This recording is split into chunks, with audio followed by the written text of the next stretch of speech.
નાની પરી અને રાજકુમારીની વાર્તા। મારી ચેનલમાં નવા છો તો મારી ચેનલને લાઈક કરો, શેર કરો, સબસ્ક્રાઇબ કરો, ધન્યવાદ। એક સમયે વિક્રમગઢ નામનું રાજ્ય હતું। એ રાજ્યના રાજાને 2 રાણીઓ હતી। મોટી રાણીનો દેખાવ સામાન્ય હતો, પણ નાની રાણી એકદમ સુંદર હતી। આ કારણે રાજા નાની રાણીને વધુ પ્રેમ કરતો હતો અને તે નાની રાણીની દરેક વાતનું પાલન કરતો હતો।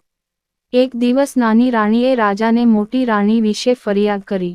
રાજા મોટી રાણી પર ગુસ્સે થઈ ગયો, જેના કારણે મોટી રાણી મહેલ છોડીને જંગલ તરફ જવા લાગી। રસ્તામાં એક નદી હતી, જેના કિનારે દાડમનું ઝાડ હતું। મોટી રાણી એ જ ઝાડ નીચે બેસીને રડવા લાગી। તેનો રડતો અવાજ સાંભળીને એક નાનો દેવદૂત ત્યાં આવ્યો। નાના દેવદૂતે રાણીને તેના રડવાનું કારણ પૂછ્યું।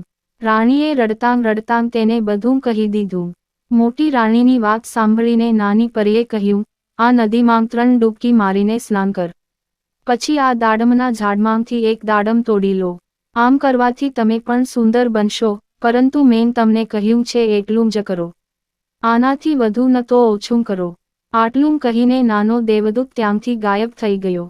આ પછી મોટી રાણીએ પરીની વાત માની અને તે જ કર્યું।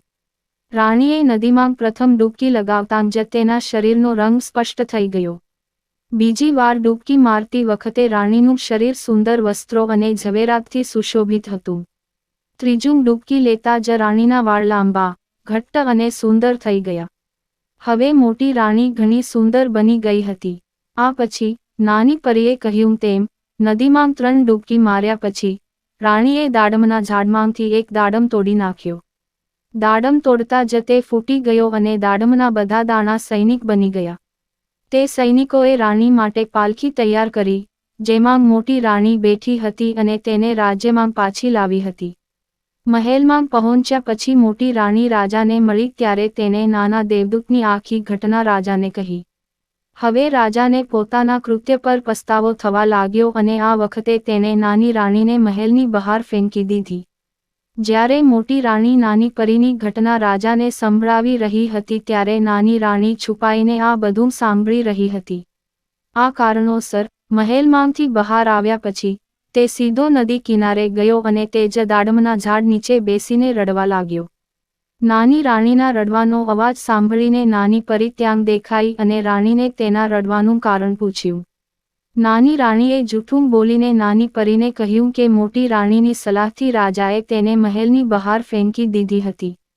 આ સાંભળીને નાની પરીએ પણ નાની રાણીને કહ્યું કે પહેલા આ નદીમાં 3 વાર ડૂબકી માર, પછી એ જ દાડમના ઝાડમાંથી એક દાડમ તોડી લો, પણ આનાથી વધુ કે ઓછું ન કરો। આટલું કહીને નાનો દેવદૂત ત્યાંથી ફરી ગાયબ થઈ ગયો।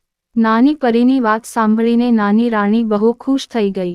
તે નદી પર ગઈ અને તેણીએ પ્રથમ ડૂબકી લગાવતા જ તેનું શરીર પહેલા કરતાં વધુ સારું થઈ ગયું। બીજી વાર ડૂબકી લગાવતાં જ તેનું શરીર પણ સુંદર વસ્ત્રો અને આભૂષણોથી શોભતું હતું। ત્રીજું ડૂબકી માર્યા પછી નાના રોનીના વાળ કાળા, જાડા, લાંબા અને સુંદર થઈ ગયા।